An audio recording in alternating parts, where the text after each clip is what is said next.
Bom dia, bom dia, bom dia, bom dia. Comecei um pouquinho atrasada, né? Não tava conseguindo entrar aqui. Como vocês estão, meninas? Estão me ouvindo bem? Estão conseguindo me ouvir bem? Tudo certo aí com vocês? Só ajeitar aqui. Estão me ouvindo bem, meninas? Bora rezar que a gente já tá atrasada, né? Ai, gente, eu e minha rinite, sempre coçando o nariz. Estão me ouvindo bem aí?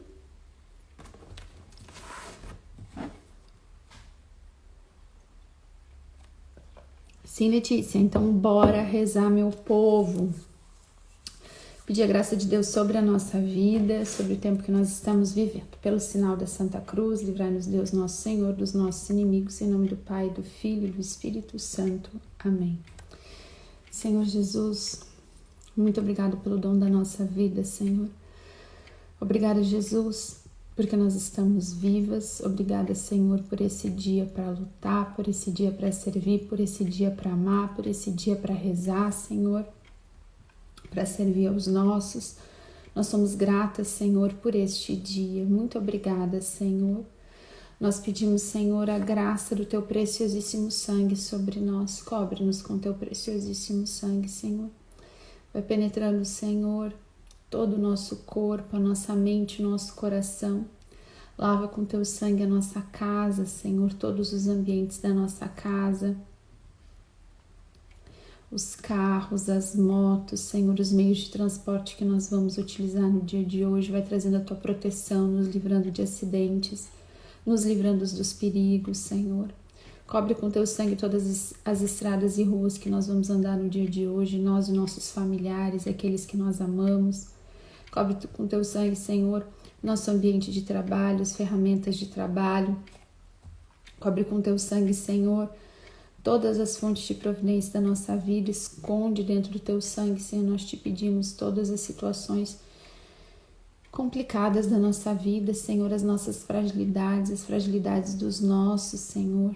Aquilo que nós precisamos da Tua proteção no dia de hoje, nós clamamos o Teu preciosíssimo sangue, colocamos dentro do Teu sangue os nossos relacionamentos, as nossas relações, Senhor, os nossos matrimônios, os nossos filhos e filhas, Senhor. Tantas aqui que rezam pelos netos, sobrinhos, afilhados. Nós colocamos tudo debaixo do Teu preciosíssimo sangue, os nossos enfermos. Clamamos, Senhor, que o Teu preciosíssimo sangue nos proteja, nos defenda, nos livre de todos os males. Pedimos também, nessa manhã, pela intercessão da Santíssima Virgem Maria, de São José, a graça do Espírito Santo, que o Espírito Santo venha sobre nós, que o Espírito Santo nos guie, que o Espírito Santo faça da nossa mente, do nosso coração, um lugar propício para a palavra de Deus, terra boa para receber a palavra. Vem Espírito Santo sobre nós, vem Espírito Santo, vem Espírito Santo, vem Espírito Santo, vem Espírito Santo. Nós te pedimos, Espírito Santo, venha em nosso socorro, venha em nosso auxílio, nas nossas fraquezas, nas nossas fragilidades, vem Espírito Santo. Vem Espírito Santo sobre as nossas casas, entra dentro dos nossos ambientes de trabalho. Vem Espírito Santo trazendo ordem, trazendo paz, expondo para nós aquilo que necessita de atitude nossa para mudança. Vem Espírito Santo, nos traz visão, nos traz escuta. Vem Espírito Santo em nosso socorro, vem em nosso auxílio. Vem Espírito Santo quebrando as nossas resistências à palavra de Deus, verdade. Vem Espírito Santo. Vem Espírito Santo, paira sobre as nossas casas, sobre os nossos familiares. Traz o conhecimento e o convencimento da verdade do Evangelho de Cristo. Vem Espírito Santo. Vem Espírito Santo e nos faz forte onde nós somos fracas. Vem Espírito Santo, nós precisamos do Teu socorro. Vem Espírito Santo. Vem sobre nós, Divino Espírito. Vem sobre nós. Em nome de Jesus nós clamamos, Espírito Santo nos conduz neste tempo de campanha de oração, nos conduz na verdade da palavra. Vem Espírito Santo, vem Espírito Santo, vem Espírito Santo. Vem, Espírito Santo, nos tornar capazes de viver a palavra de Deus. Aquilo que para nós tem sido difícil, aquilo que para nós tem parecido até impossível, muitas vezes, vem, Espírito Santo, nos dá a graça. Nos dá a graça. Vem, Espírito Santo. Nos dá a graça da fortaleza, da coragem. Vem, Espírito Santo, desfaz toda a mentira que tem habitado no nosso coração, nos nossos pensamentos, dissipa as tentações. Vem, Espírito Santo. Vem, Espírito Santo, em nome de Jesus, pela intercessão da Virgem Maria. Amém. Amém, meninas. Hoje a gente vai falar de uns assuntos, você sabe que eu adoro um assuntinho, né? Adoro um assuntinho polêmico. Ai, Jesus amado. Olha só o que diz a palavra de Deus para nós. Em Jeremias 2,13. Deus está falando para o seu povo, né? O profeta Jeremias está falando no capítulo 2 da ingratidão de Israel, né? Do tanto que Deus fez por Israel, né? E o povo de Deus o abandonou, né? O seu povo o abandona, né? Preferindo, né, aquilo que os estrangeiros trazem, preferindo aos ídolos. E no versículo 13 diz assim: porque meu povo cometeu uma dupla perversidade, abandonou-me, a mim, fonte de água viva, para cavar cisternas, cisternas fendidas que não retêm água. Vou ler de novo. Porque meu povo cometeu uma dupla perversidade, abandonou-me, a mim, fonte de água viva, para cavar cisternas, cisternas fendidas que não retêm água. A gente tem aqui Deus falando com o povo numa linguagem que o povo entenderia, falando através do profeta, né?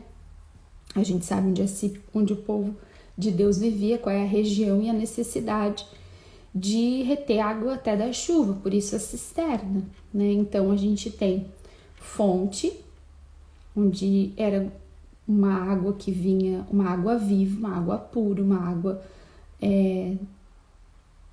que não era uma água suja, né? Uma fonte de água viva, e uma cisterna, que era um lugar cavado para reter água da chuva. Uma água que é suja, uma água que não é limpa, uma água que não é viva, que não está ali, uma água salobra, uma água ruim. Mas dentro daquela realidade daquele povo, toda água é água, né? Precisava, se fazia uma cisterna. Só que aqui ainda Deus fala que é uma cisterna fendida, uma cisterna rachada, que nem sequer segurava aquela água. E Deus está falando de uma comparação que aquele povo entendia, que todo aquele povo ia preferir uma fonte de água viva do que uma cisterna que só segura a água da chuva. E ainda uma cisterna que estava fendida, que estava rachada, que nem segurava aquela água. Todo o povo entende aqui o que é melhor. E Deus está falando que o povo faz uma escolha que é burra. Eles entendem que é uma escolha burra. Muito idiota, estúpida essa escolha. Como que eles vão escolher uma cisterna fendida, rachada, com uma água ruim, que nem segura aquela água, ao invés de ter uma fonte de água viva? Uma água limpa, uma água boa, uma água que jorra. Eles entendem que é uma escolha besta, que é uma escolha burra, por isso que Deus usa essa comparação. E Deus está falando que é uma dupla perversidade, porque além de ele ser abandonado, porque a primeira coisa que Deus fala é o seguinte: o meu povo abandonou-me a mim. E fez uma escolha, além de me abandonar, faz uma escolha por falsos ídolos, porque essa comparação aqui é uma comparação da idolatria. A fonte da água viva, a fonte de todo bem, a fonte de toda a vida é o Senhor Deus. E os ídolos são como uma cisterna, fendida, rachada, que não retém água, que tem água suja. São extremamente inferiores, não tem poder de fazer nada sobre a vida do povo. Mas o povo está fazendo uma escolha de olhar para o povo de Deus, está olhando para os costumes pagãos dos outros povos e está dizendo: que interessante, acho que vou fazer aquilo. E Deus está falando: isso é uma dupla perversidade, porque além de me abandonar, eu, que sou fonte, vocês ainda estão idolatrando a falsos deuses. E o Senhor traz essa palavra para nós hoje. diante da nossa vida, do tempo quaresmal, do tempo que a gente vive e dos tempos até culturais e sociais que a gente vive, como se aplica essa palavra para nós hoje? Porque meu povo cometeu uma dupla perversidade. Abandonou-me a mim, fonte de água viva, para cavar cisternas fendidas que não retêm água. Gurias, nunca é fácil falar as coisas que eu vou falar hoje. E eu sou metidinha para falar umas coisas difíceis, né? Mas esse assunto de hoje é um assunto complicado. Por quê? Porque nós temos olhado, a gente tem abandonado o Senhor. A gente tem abandonado a Deus. A gente tem abandonado a Deus há muito tempo. A gente tem abandonado o estilo de vida cristão, as escolhas cristãs há muito tempo. As escolhas católicas há muito tempo. A gente tem abandonado ao Senhor e tem acolhido costumes pagãos da geração que a gente vive, que a gente está inserido. O nosso tempo é um tempo muito bom para muita coisa. Para muita coisa. Olha a tecnologia que nos une nesses dias de oração. Olha que coisa fantástica. Internet, celular, smartphone. É uma maravilha. Para nós mulheres hoje, dentro de uma casa, né? A gente tem tanta possibilidade. A gente tem máquina de lavar roupa, a gente tem fogão, a gente tem micro-ondas, a gente tem geladeira, né? Tem máquina de lavar louça. Tem agora, eu não tenho, mas tem aqueles robozinho que aspira o chão, que você não precisa nem passar o aspirador. Tem aspirador de pó que eu já acho uma coisa maravilhosa, mas agora tem um robô que anda sozinho pela casa e aspira a casa. Tem outro robozinho que passa atrás limpando, vai botando ali o produtinho que você bota lá dentro e ele vai limpando. Olha quanta tecnologia pra gente ser dona de casa, pra gente dar conta dos nossos tarefas e afazeres. Mesmo assim não é fácil, né? Mas comparando com as gerações passadas, eu penso na minha avó, né? Que tinha que lavar roupa no rio, que tinha que quebrar a lenha, rachar a lenha para fazer fogo, né? Que o chão da casa era uma terra lá, um chão batido.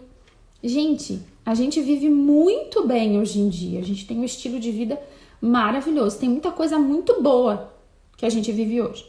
Mas culturalmente a gente ficou. E toda essa facilidade, todos esses bens nos deixaram bem mais enfraquecidas. Às vezes qualquer dor de cabeça derruba uma mulher da nossa geração. Ontem eu via até mandei pra Bruna, minha irmã, a gente conversa muito sobre isso. Eu vi uma notícia de uma mulher, não sei se é artista, se é modelo, se é influencer, não sei, porque eu nunca vi ela. Eu disse que até pra Bruna, eu não sei o que mais me irrita, o Instagram me oferecer esse tipo de conteúdo ou o conteúdo em si. Mas o conteúdo em si era de uma mulher que estava grávida e que fez um desabafo na internet. Né? Ela falava sobre a romantização da gravidez e do quanto estava difícil ser grávida, porque ela estava com hemorroida, ela estava com varizes, ela estava se sentindo mal fisicamente, a coluna doía, ela não dormia à noite. E como era difícil ser grávida, e que as mulheres romantizavam a gravidez. E falando um monte de abobrinha. Eu disse pra minha irmã, gente, agora eles usam romantizar pra tudo que é frescura feminina. Pra tudo aquilo que a mulher tá fraca pra viver, tá fraca pra enfrentar. Ora, é gerar um filho, é gerar uma vida. Você acha que vai ser facinho, amiga? Sério? Você acha que todas essas gerações humanas, você nunca viu nenhuma mulher dizer que não é fácil? Sério? E agora você vai pra internet chorar porque tá grávida? Deu uma caidinha, né? Numa frescura absurda. Reclamando do que toda mulher sabe, que estar grávida não é fácil, que é uma graça, uma bênção imensa. Mas que tu pode ter hemorroida, tu pode vomitar, que tu vai ficar cansada, que tu vai ter dor na coluna, que tu não vai dormir nos últimos meses e que espera.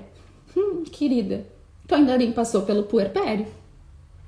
Mas isso é a vida acontecendo, muito custa o que muito vale. E aí, essa geração que somos nós estamos enfraquecidas, que a gente não aguenta viver uma gestação sem vomitar bobagem na internet. E dizer, romantizam, é difícil. Querida, é claro que é difícil. E o que é fácil nessa vida? Fácil é ficar sentada. Fácil é a gente educar filho dando celular e tablet na mão. Isso é fácil. Isso é bem fácil. Tudo terá um custo. E na semana passada, ainda, não sei se foi semana passada, se foi essa, algum dia aí, a minha irmã me mandou um outro vídeo, que a gente vai conversando essas coisas, né? E era uma mulher dizendo assim, que o que ela mais amava na vida era o filho. Que o filho era o que ela mais amava. Se eu não me engano, o filho tinha 6 anos. Ela diz assim, o que eu mais amo na vida é meu filho. Isso é o que eu mais amo. Mas assim, se eu soubesse como é ser mãe e eu pudesse voltar atrás, eu não seria mãe. Cara, sem nem dizer pra vocês o tanto de revolta que isso gera no meu coração. Nossa, que eu fico doida com uma coisa dessas. Como assim? O que você mais ama na vida é seu filho, mas se você voltasse atrás, você não teria ele. E sabe por que ela disse isso? Porque é uma grande responsabilidade ter um filho. Que Sherlock! Sério, amiga? Você achou que ter filho era pra fazer foto? Você achou que ter filho era o quê? Pra autorrealização? Autorrealização? Porque eu quero muito ser mãe. Cara, não dá pra acreditar. Daí ela continua falando, ela vai dizendo assim, é que é difícil, né? É difícil porque eu não tenho tempo pra mim. É difícil porque... Como é que ela fala? Deixa eu me lembrar as coisas da abobrinha que ela falou.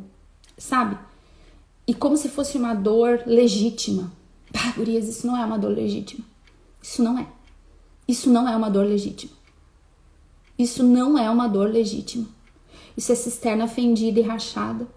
Isso é uma cultura que eu já vou falar como é que ela se chama. Mas olha só, essa mulher continua falando e dizendo assim, é porque eu vi que o meu marido não me apoia, meu marido não é presente, ele não me ajuda como eu gostaria.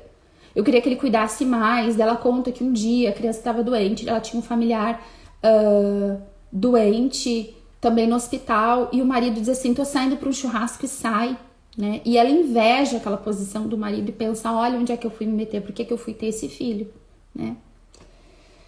Mas tem tanta coisa errada, tem tanta escolha errada, mas essas são escolhas que a nossa geração vem fazendo e a gente vem acolhendo isso. Presta atenção que é aqui que tá o problema, tá? Nós somos cristãs. Nós somos cristãs. A gente não pode cair nessa. A gente não pode cair nessa historinha e a gente não pode abandonar a doutrina verdadeira, o chamado autêntico da mulher, para sair cavando qualquer cisterna aí do mundo, fendida, rachada, que não vai reter água. E sem água não se vive. Não se vive. Uma das grandes cisternas fendidas e rachadas do nosso tempo é o feminismo. A verdade é essa. A gente tem feito uma troca. A gente tem saído da palavra de Deus, daquilo que a Bíblia diz que uma mulher tem que ser, daquilo que Deus nos falou, por que nós nascemos, qual é a postura que nós temos que ter. E a gente vai abraçando qualquer cisterninha fendida e rachada que o feminismo diz pra gente, que a cartilha feminista manda a gente seguir. Ficar falando que tudo é romantização, ficar usando esse termo, usar o termo romantizam a maternidade, romantizam a gravidez, romantizam a gestação, é outra forma de dizer não seja mãe, não seja mãe, não gere vida, não seja responsável, porque é difícil ser mãe, é difícil ser uma mulher casada, é difícil, então não seja. Abandona a tua vocação, abandona o teu chamado, reclama de quem você é, queira ser um homem, não seja mais uma mulher. E sabe o que essas mesmas doutrinas, essas mesmas ideologias gritam para os homens? Não seja um homem, seja uma mulher. E a gente está vivendo uma inversão de papéis sociais tão grande, que a gente não pode mais falar a verdade sem ser acusado de ser criminoso. Qualquer coisa que a gente fala hoje, qualquer verdade que a gente declara, a gente pode ser acusado de ser criminoso. Gente, nós não podemos cair nessa. Meninas, nós não podemos cair nessa. Esse não é o nosso papel. Esse não é o nosso lugar. Você quer água viva correndo dentro da tua casa? Você quer vida correndo dentro da tua casa? Eu não tô falando, e você sabe, o meu público é bem pequenininho, mas são de mulheres cristãs. E mulher cristã não vive feminismo. Mulher cristã rechaça o feminismo do seu comportamento, porque o feminismo é uma ideologia diabólica. Vem destruindo a nossa fé, vem destruindo todo o comportamento para qual a mulher foi chamada, gerando revolta no nosso coração, revolta por ser mulher, revolta por ser feminina, em ser feminina, bagunçando a nossa sexualidade, dizendo que você pode fazer toda e qualquer porcaria, toda e qualquer perversão e que isso não vai ter preço para você. Vai ter preço, sim. E o preço é alto. O preço é o preço da tua alma, é o preço do teu casamento, da alma do teu filho, dos teus filhos. Nós prestaremos contas a Deus. E a gente nem se dá conta que ao invés de sermos cristãs, somos feministas. Não existe cristã feminista. Qualquer mulher que você vê falar por aí que é cristã feminista, foge, amiga, que é cilada. Foge. Não existe. Ou ela é uma pessoa, uma coitadinha ignorante que não conhece nem cristianismo e nem feminismo. Ou é uma pessoa mal intencionada, que é justamente para ficar pegando cristã boba, cristã vitimista, cristã que não sabe o seu lugar, para fazer a troca, para abandonar o Senhor. Para abandonar o Senhor que nos diz na sua palavra como tem que ser uma mulher e qual é o papel da mulher. E por que nós fomos criadas? Gente, é uma honra, é uma graça ser mulher e estar no nosso lugar. Mas hoje é muito difícil porque a gente não sabe estar no nosso lugar. Tudo a gente acha que é machismo, tudo a gente diz que é machismo estrutural, tudo a gente quer dominar o nosso marido, a gente quer uma dominância. A dominância masculina parece que entrou no nosso comportamento. A gente não deixa mais o homem ser homem em casa, a gente vestiu as calças do marido. A gente vestiu as calças do marido e a gente quer mandar. Além de todas as coisas que eu já falei aqui, e vocês podem, olha, eu entendo que qualquer mulher que não seja cristã, possa dizer que o meu discurso, que a minha fala é machista. Agora, qualquer mulher cristã, uma mulher cristã, não pode dizer isso. Não pode. Se ela conhece a doutrina que ela vive, se ela conhece a fé que ela professa. Porque nos foi dado um lugar de honra. Nós fomos criadas para sermos aquela ajudadora, aquela ajuda adequada. Deus olhou para a criação. Já estava lá Adão nomeando os animais, Adão fazendo tudo, e Adão procurava, algo lhe faltava. Algo faltava para Adão. E Deus foi lá, depois que Adão já tinha arrumado tudo, estava tudo criado. Aí Deus, vou dar para ele uma ajuda que lhe seja adequada, uma companheira adequada, uma ajudadora, um suporte. Adão dorme, Deus vai lá, pega a costela, a gente é feita de osso firme. E aí Deus faz Eva. E aí Eva, a gente já vê o poder da mulher sobre o homem.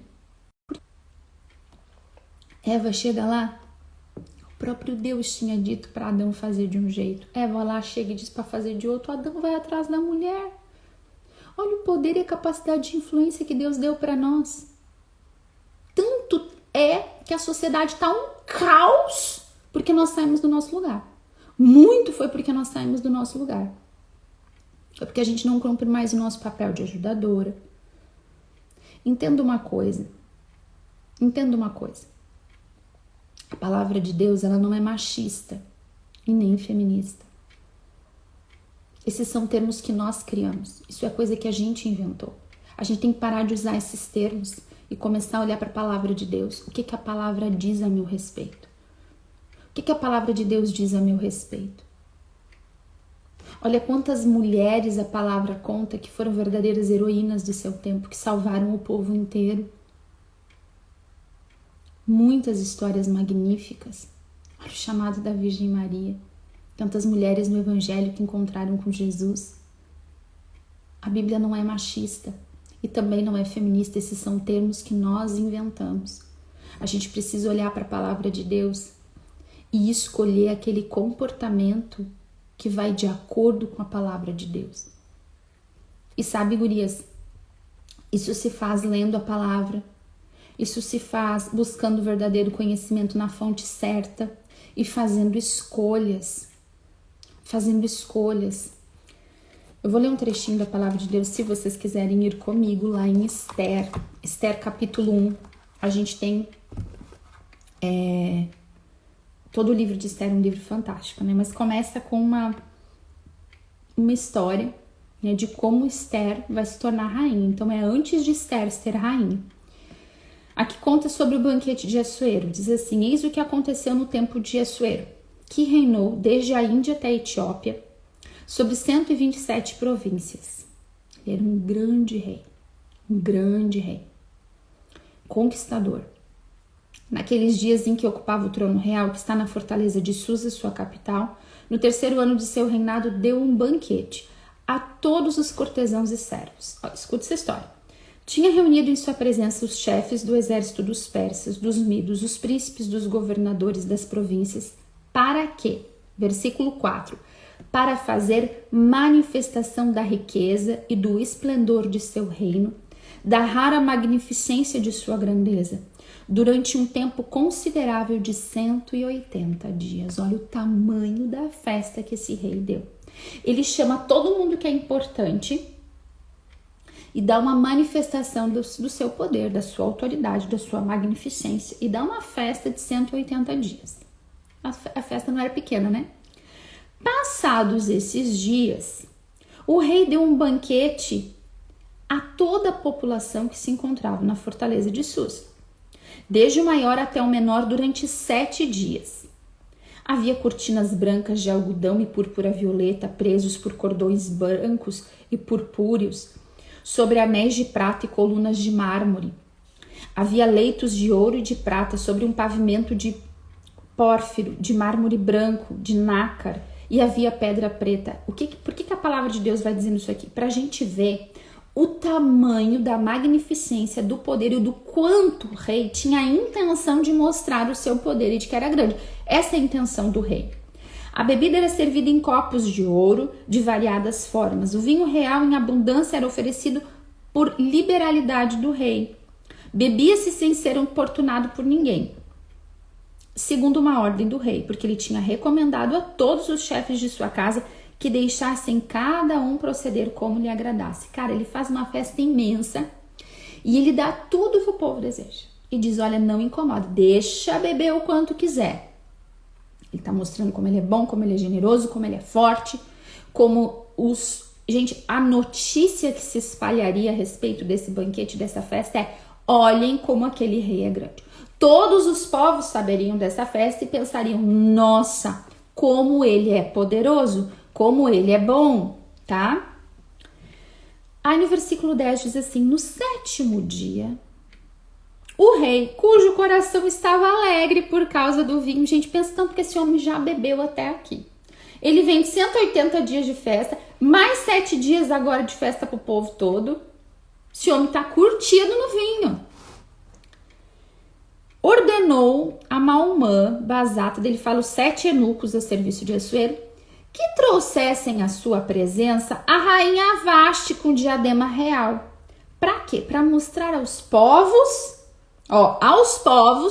e aos grandes toda a sua beleza, porque era formosa de aspecto. Mas a rainha Vaste recusou sujeitar-se à ordem do rei transmitida pelos eunucos. O rei enfureceu-se e sua glória se inflamou. Então o rei, se sente humilhado pela sua esposa. Ele manda chamar E Vashti se nega. Não vou. O rei está mostrando toda a magnificência do seu poder, da sua autoridade, tudo que ele tem. E por último ele quer mostrar a esposa, que era linda. Diz, coloca o diadema e diz para ela vir aqui para que todos possam vê-la, como a minha esposa é linda. E ela diz, não vou. Não vou. E aí ele fica furioso. Furioso. Aí ele chama os conselheiros e ele diz, o que eu vou fazer? Ela me humilhou. Diante de todos os povos, ela me humilhou diante dos meus súditos e diante daqueles que eu mando, os generais do meu exército, aqueles que comandam o povo. Aí eles, no versículo 16 diz assim, não foi somente em relação ao rei, respondeu Mamucã, que se comportou mal a rainha Vashti, mas também em relação a todos os príncipes e os povos das províncias do rei. Porque a conduta da rainha será conhecida de todas as mulheres e as incitará a desprezar seus maridos. Dirão, o rei Assuero mandou trazer à sua presença a rainha Vashti, mas ela não foi. Daqui em diante, as mulheres dos príncipes da Pérsia e da Média, sabendo a conduta da rainha, responderão do mesmo modo a todos os grandes reis, todos os grandes do rei. E disto resultará por toda parte desprezo e irritação. Se o rei achar bom, publique-se em seu nome um decreto real, que ficará consignado nas leis da Pérsia e da Média como irrevogável, em força do qual Vashti não apareça mais diante de Assuero e o rei confira o título de rainha a outra que seja mais digna. Bora lá, gurias. Acho que Vashti foi a primeira feminista, né? Ai, Deus do céu. Eu gosto, né? Eu não gosto. Mas eu preciso. Gente, Vashti humilha o marido publicamente. Ela desrespeita a autoridade do marido publicamente. E por quê? Para fazer pirraça? Por orgulho? Para não se sujeitar ao marido. E aqui a gente entra na realidade do que a gente vive hoje. Cara, a palavra de Deus diz, e São Paulo, lá no texto de 1 Coríntios 13, quando ele faz aquele elogio à caridade, o elogio ao amor, um texto que a gente escuta ler em muito casamento, inclusive, às vezes é a leitura que os noivos escolhem, porque o amor é paciente, tudo crê, tudo espera, tudo suporta. Tem uma característica do amor que diz assim, ele não é escandaloso, né? Isso a gente não presta muita atenção, né? A gente prefere olhar para aquelas outras características que a gente entende melhor. Mas o que é o amor não ser escandaloso? O amor verdadeiro, o amor autêntico, o amor, ele não expõe o outro. Vashti expôs o marido publicamente e o humilhou. Ela sabia o que a atitude dela causaria. Ela sabia. Ela sabia que ela não podia negar aquilo. E mesmo assim ela negou. Ela toma uma decisão de expor o marido publicamente, de ridicularizar ele, de desrespeitar ele diante de todos os grandes do reino. Ela é rainha, ela é bela, ela tem sobre a cabeça uma coroa de dignidade real. Ela está num lugar que toda mulher gostaria de estar. E ela faz o quê? Ela olha para tudo aquilo e diz, eu sou maior que o meu marido. Pode ser que ele tenha dado esse banquete de 180 dias, de 7 dias, de não sei o quê. Pode ser que ele conquiste o mundo inteiro. Mas aqui nessa casa, quem manda sou eu. Qualquer semelhança aí com a realidade é mera coincidência. Quem manda aqui sou eu e eu não vou. Não vou me submeter ao capricho. Pra que eu vou honrar ele? Vamos entender que a gente está falando ainda assim num contexto cultural muito diferente do nosso. E mesmo assim, hoje já seria grave humilhar dessa maneira o marido publicamente. Quem ama respeita e não expõe o outro ao ridículo. E aí a gente vê que Vashti, ela não entende o papel dela de rainha. Ela não entende o que estar ao lado do marido. Ela não entende isso. Ela não entende sequer o quanto, que é o que Esther vai mostrar depois, uma rainha tem de influência sobre o coração do rei. Ela podia conquistar tudo com esse marido, mas ela resolveu submeter o marido. Ela resolveu dar prova de que ela era mais que o marido.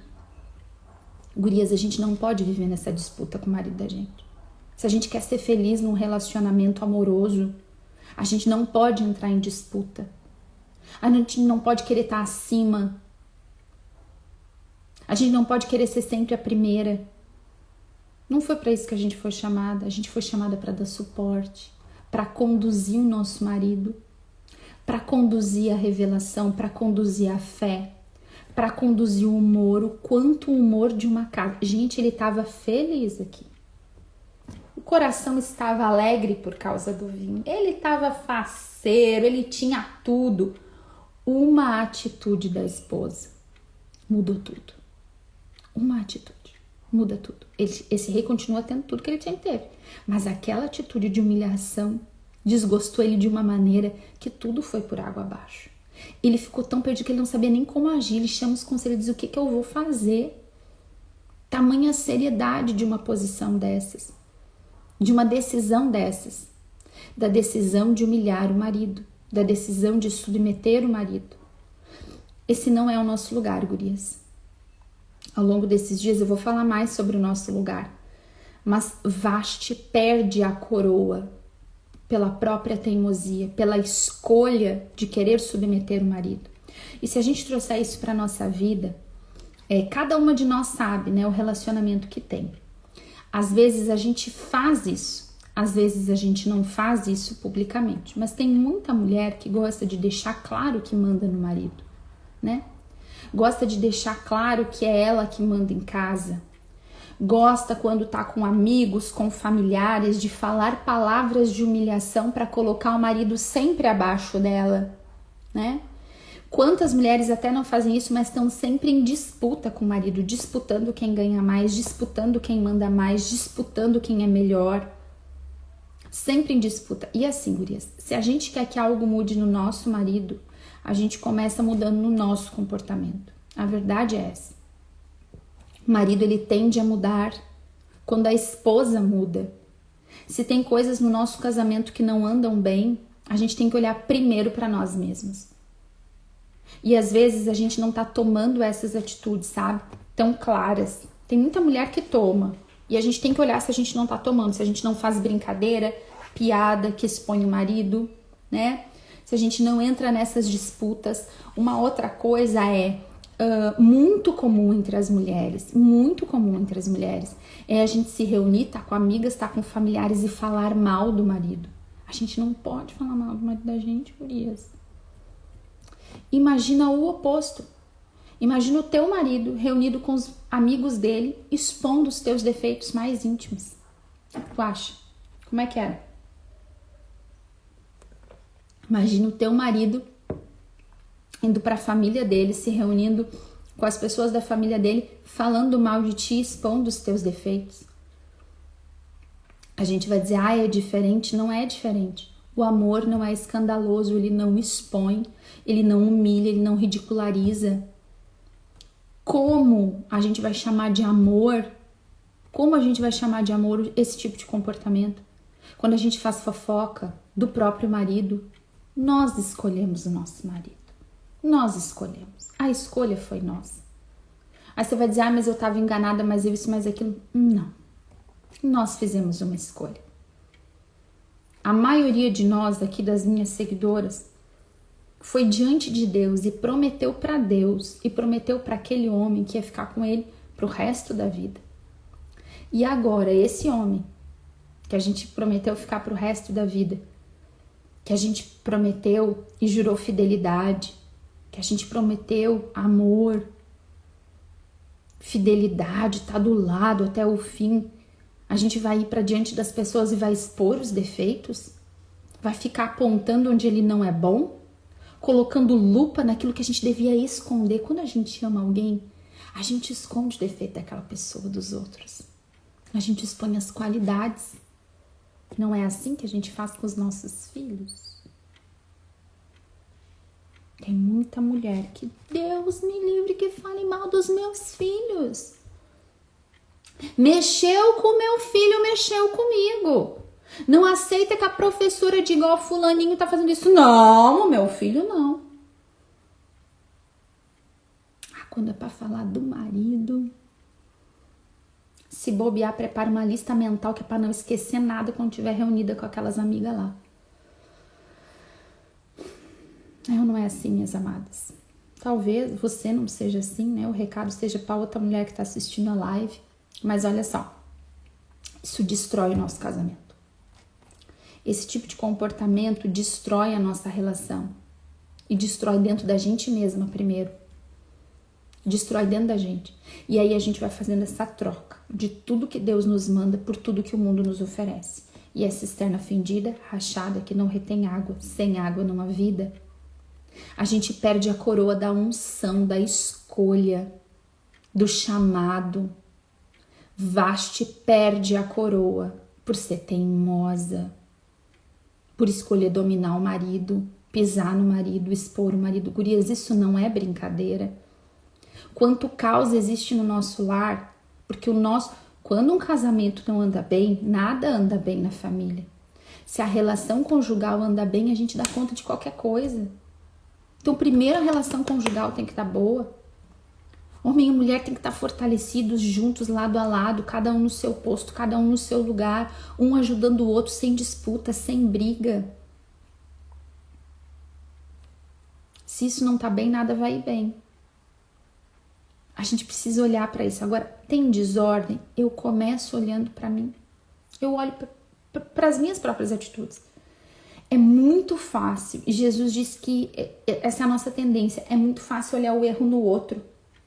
Talvez se eu pedisse para vocês, abrisse a minha caixinha e dissesse assim, digam para mim o que mais lhe incomoda no seu marido, os defeitos do seu marido, muitas colocariam listas e listas. Agora pensa só, como é que seria ser casada com você mesmo? Você é uma esposa exemplar. Alecrim dourado, você é maravilhosa. Você não tem defeito. Você segue tudo que a Bíblia fala e mesmo assim não tem alcançado o resultado? A gente sabe que não é assim. A nossa escolha pela fonte de água viva é passar a ser estéril e deixar de ser vasto. Porque no fundo, toda mulher é vaste. Eu sou bem vastezinha e toda mulher é. A gente quer tomar o lugar. A gente quer roubar aquela autoridade que é do marido. A gente quer dar a palavrinha final. E sabe, quando a gente não expõe lá dentro, a gente pensa assim, mas eu tô certa. Mas eu sei que o que eu tô pensando é o certo. Posso até deixar passar ele fazer dessa vez, mas eu sei que o que eu tô pensando é certo. E sabe de uma coisa? Por incrível que pareça, eu vou te falar aqui uma grande revelação. Talvez a maior revelação para as mulheres casadas. Não é que muitas vezes o marido tá certo. O marido que nem reza o terço.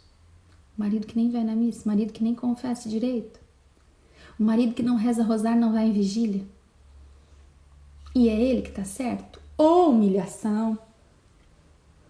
Às vezes a visão dele é mais esclarecida que a nossa. Sabe por quê? Por quê? Porque a autoridade para conduzir a família está sobre o homem. Olha para a Sagrada Família. Olha para a Sagrada Família. A gente é a Virgem Maria. Virgem Maria sem pecado. Sem pecado. Jesus, o menor em santidade, que é muito santo, mas ali no trio o menor em santidade era São José. É ou não é? Mas na Sagrada Família, o menor em santidade era o maior em autoridade. José era o chefe daquela família.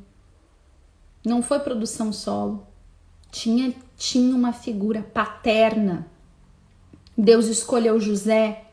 E quando foi para conduzir a Sagrada Família, foge para lá, vem para cá, volta, vai. Com quem que Deus falou? Não foi com José? Nenhum anjo apareceu, mas no sonho o anjo falou. É lá no sono dele. O anjo vai lá e fala com ele, e ele levanta e obedece, e ele conduz. Então, por mais que às vezes pareça pra gente impossível que diante dos defeitos do nosso marido, ele que tenha que ter a maior autoridade sobre a casa e Deus tenha depositado sobre ele a maior autoridade, é assim. E talvez as coisas estejam tão bagunçadas que o teu marido não tem nenhuma das características que ele precisa ou das virtudes que ele precisa para conduzir a família. O feminismo, a nossa cultura atual, às vezes uma má criação pela própria mãe, né? Nos dá homens fracos e despreparados, homens irresponsáveis, homens infantis, homens que não assumem a responsabilidade. Pode ser que seu marido seja esse homem. A partir de agora, eu não vou mais ser uma Vasti que expõe tudo isso. Essa é a decisão pela fonte de água viva. Eu vou olhar para a palavra e eu vou ver como eu vou engrandecer o meu marido e colocá-lo no lugar onde Deus o criou para estar. Eu não vou mais querer o lugar do meu marido de mando, de comando, de o meu marido estar debaixo da minha vontade, debaixo do meu pé, daquilo que eu quero. Ou às vezes, gurias, até o marido, você não tem essa relação assim direta, de tanto comando, né? Mas você não deixa. Você está sempre achando que o marido está errado, está em disputa. Fala até para os filhos. Quanta mulher expõe o marido para os filhos? Sério. Destrói a autoridade do pai dentro da própria casa. E depois reclama por que os filhos não se submetem, por que os filhos são rebeldes, por que os filhos foram para o mundo fazer tudo quanto era absurdo. Quando você mesma destruiu a maior autoridade que tinha que ter dentro da sua casa. Você destruiu. Então, assim, é muita coisa para falar sobre isso, né? Existem tantas desordens dentro dos nossos relacionamentos. Talvez você não seja essa mulher dominadora, né? Nas suas atitudes, você até não expõe seu marido, né? Mas dentro de você existe uma decepção muito grande, né? Você vê todas essas desordens, né? E você tem escapes, né? De outras maneiras. Você não é doce, você não é silenciosa, você é implicante, você é reclamona. Você tem feito escolhas de pensar assim, que tudo é machismo, que você é uma coitadinha, que você é vítima da maternidade, que você é vítima do casamento. Tudo isso, gurias, vai entrando dentro do nosso coração de um jeito tão sujo e tão sutil, sabe? Que às vezes a gente é dominada por pensamentos feministas e a gente nem sabe. A gente nem se dá conta. E às vezes o pensamento de não depender do marido financeiramente de forma nenhuma. Quantas mulheres foram criadas num ritmo de a própria mãe dizer nunca dependa de homem, né? E às vezes a sua família vai tomar um ritmo, vai tomar uma estrutura que vocês decidem que o melhor é assim, que apenas ele trabalhe, e você vive insatisfeito, se achando menor por essa escolha que vocês tomaram e que não é menor. É só uma forma de conduzir a família. A gente nem vai se dando conta que a gente vai aceitando essas cisternas fendidas e rachadas. A nossa decisão, né, precisa ser, se somos cristãs por Cristo, pela palavra, pelo evangelho, por aquilo que Deus nos chamou a ser como mulheres. Nós não podemos mais tolerar a Vasti que existe dentro da gente. A gente não pode mais perder a unção, perder a coroa de unção, né? Por bobeira nossa, por infantilidade nossa ou por ideologia besta, cisterna fendida e rachada que vem dominando a nossa mente e o nosso coração. Que o Senhor nos dê sabedoria e discernimento. Eu sei que esse assunto é delicado. Eu sei que é delicado, porque a gente gosta de ser Vasti, né? É tão bom falar mal do marido, ter as amigas para falar mal. É tão bom mostrar que é a gente que manda. É tão bom expor as coisas assim, né? Mas a consequência tá aí. As desordens estão aí na nossa frente. Então, que a gente não se sinta mais vítima, né, do nosso casamento, da maternidade. Que a gente não se sinta mais vítima de como está a nossa vida hoje, das desordens. O marido tende a mudar quando a mulher muda. Então, que a gente olhe para as nossas atitudes. Que a gente olhe francamente, gurias, para o nosso próprio coração. Qual é o tipo de mulher que eu sou? Quais são os sentimentos que eu acolho? Quais são os pensamentos que eu acolho na minha cabeça, no meu coração? Porque tem coisas que, gurias, são tão naturais e a gente está lutando contra elas. A gente luta contra as coisas mais naturais, aquilo que toda mulher sabia ao longo dos séculos. A gente chegou hoje e questiona, e daí a vida tá o caos que tá? E a gente tá culpando os outros, culpa as estruturas sociais. Não é assim. Não é assim. A gente vai falar mais ao longo disso. Hoje a gente leu o comecinho do livro de Esther, a gente vai caminhar no livro de Esther ao longo desses dias e que Deus nos dê a sabedoria para fazer a escolha pela fonte de água viva. Senhor, nós queremos te pedir a graça do teu Espírito sobre nós. Vem convencer o nosso coração a respeito da verdade, Senhor. Nós não queremos mais abandonar a fonte de água viva. Retira, Senhor, de dentro do nosso coração,